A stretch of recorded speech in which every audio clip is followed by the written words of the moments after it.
Save the Bees, written and illustrated by Bethany Stahl.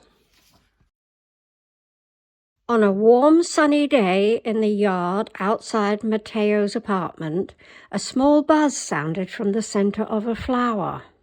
Out of the petals popped a little bee named Clover, who had fluffy yellow stuff all over her. The friends heard the silly noise as a bee landed on Matteo's nose. Cho, Matteo's friend who lived next door, wondered why the bee was covered in yellow powder. "Is that fluffy stuff pollen?" Matteo asked the little bee. Clover buzzed. "Yes, pollen sticks to my legs so I can carry it to other flowers. That is how new plants are made. It is called pollination." "But why do you carry it to other plants? Is that your job?" Matteo wondered. "Yes, my job is to collect and eat nectar.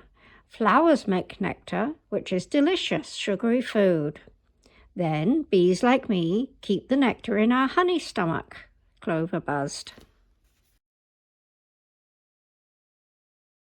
"Do people have a honey tummy, and what do you use it for?" Matteo asked. "No, humans have one stomach, but bees have two," Clover said as she rubbed her tummy. "My honey stomach is like a backpack, but on the inside of my body. I can carry nectar all the way home to the beehive. Once I get home, I empty the nectar out for the bees that stay in the hive. Then they chew and chew, just like it is bubblegum. The nectar will turn into thick, sticky honey," Clover explained. "Whoa," Cho and Matteo said. "We love honey. Thank you for making it." Clover yawned as her eyes blinked slowly.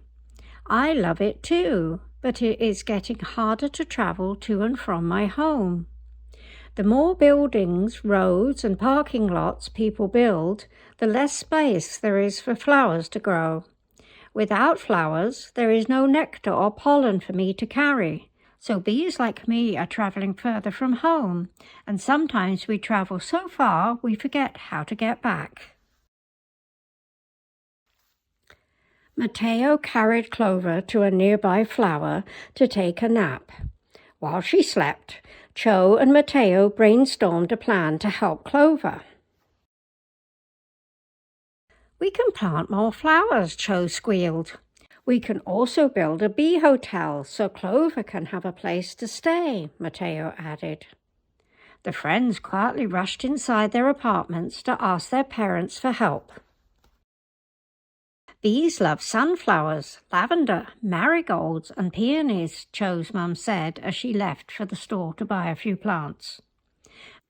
Matteo's dad helped them build a bee hotel with a reused plastic bottle and bamboo, which is a renewable resource.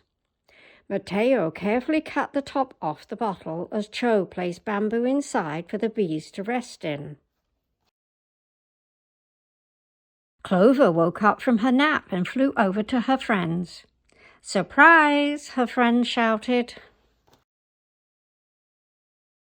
She buzzed around, seeing so many beautiful plants as she began spreading pollen and collecting nectar. "We have one more surprise for you," Matteo grinned, thinking about the bee hotel he and Cho had made. Clover saw the hotel that was perfect for her friends and family.